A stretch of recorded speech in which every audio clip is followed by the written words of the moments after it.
चलिए रुख करते हैं अलीराजपुर का, जहां पर चुनाव को लेकर सियासी घमासान लगातार जारी है। भारतीय जनता पार्टी और कांग्रेस में जुबानी जंग लगातार देखने को मिल रही है।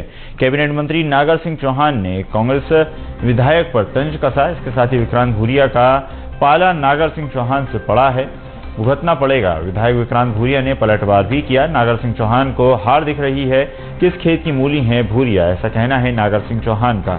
तो दोनों ही दलों की तरफ से लगातार बयानबाजी का जो सिलसिला है वो जारी है। दोनों ही दल एक दूसरे पर गंभीर आरोप लगाते नजर आ रहे हैं। जहां विक्रांत भूरिया का पाला नागर सिंह से पड़ा है, ऐसा कहना है भारतीय जनता पार्टी के नेता का।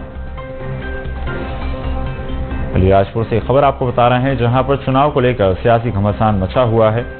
बीजेपी कांग्रेस में जुबानी जंग देख कैबिनेट मंत्री नागर सिंह चौहान का कांग्रेस विधायक पर तंज देखने को मिला।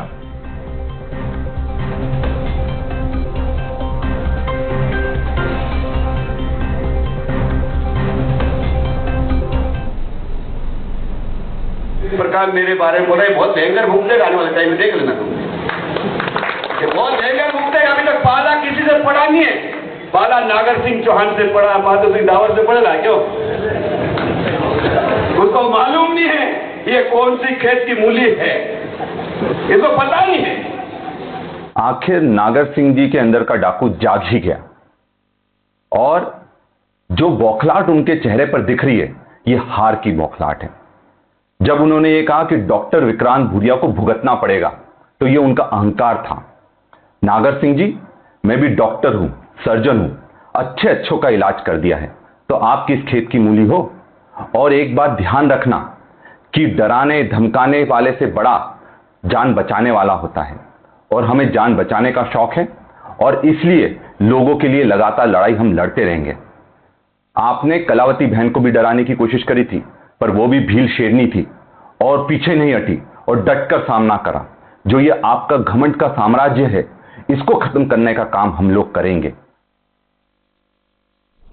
तो सुना आपने किस तरह से दोनों ही दल एक दूसरे पर निशाना साधते नजर आ रहे हैं। दोनों ही नेता एक दूसरे पर गंभीर आरोप लगा रहे हैं और साफ तौर पर दोनों ही नेताओं ने एक दूसरे को चुनौती दी, जिस पर विक्रांत भूरिया का बयान भी सामने आया कि वो भी डॉक्टर हैं, अच्छों का उन्होंने इलाज किया है और उनका भी इलाज करना वो जानते हैं।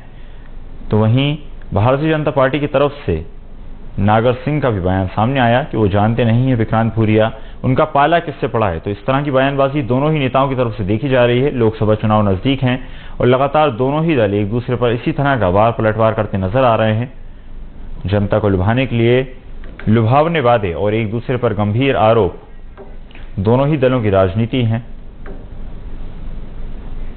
चलिए खबर पर अधिक चर्चा करेंगे। सहयोगी संजय हमारे साथ जुड़ गए हैं। संजय, नागर सिंह और विक्रांत भूरिया दोनों ही एक दूसरे पर आरोप प्रत्यारोप लगाते नजर आ रहे हैं। क्या लगता है आपको, लोकसभा चुनाव नजदीक हैं, क्या मायने निकाले जाएं इन बयानों के? जी बिल्कुल, लोकसभा चुनाव की तारीखें जैसे जैसे पास आती जा रही है वैसे वैसे ही अलीराजपुर की राजनीति अब गर्माते हुई नजर आ रही है, जहां एक के बाद एक अलीराजपुर जिले के नेताओं के भाषण सोशल मीडिया पर वायरल होते नजर आ रहे हैं। वहीं मंच से कैबिनेट मंत्री नागर सिंह चौहान का एक बयान सामने आया है, जहां उन्होंने कहा है कि उसे पता नहीं कि किस खेत की मूली है। वहीं झाबुआ विधायक विक्रांत भूरिया ने भी उस पर पलटवार करते हुए कई गंभीर आरोप कैबिनेट मंत्री नागर सिंह चौहान पर लगाए हैं। वहीं उनके परिवार के जो पूर्व विधायक स्वर्गीय कलावती भूरिया पर भी डराने धमकाने का आरोप उन्होंने खुले मंच से उन पर लगा है। जी बिल्कुल संजय, तो माना जा सकता है लोकसभा चुनाव नजदीक है और इसी क्रम में दोनों ही दल एक दूसरे पर गंभीर आरोप लगाते नजर आ रहे हैं। फिलहाल आपका धन्यवाद जुड़ने के लिए और जानकारी साझा करने के लिए।